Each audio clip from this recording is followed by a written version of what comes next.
Ambassade des États-Unis et kebisi na likama ya bikela bibe bandongolo meso bakoki kosala na moko na masuwa misala ka mibembo utuguma na Nord Kivu et kebisi bana ba Amerika na mibembo na Nord Kivu pona mbeba mobulu bitumba pe bomemi bato na makasi.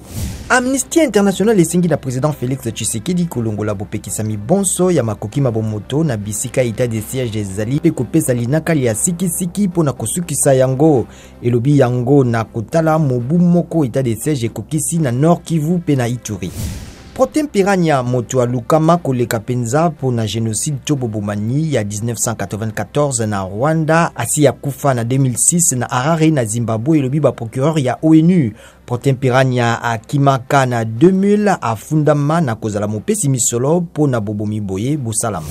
Joe Biden aloki kozwa na maboko nkokoso ya bozangi miliki ya babebe miye mizali komona na te penza na mikolo miye na baboutique na États-Unis. Kokoso yango euti na bokangami ya usine Abbott.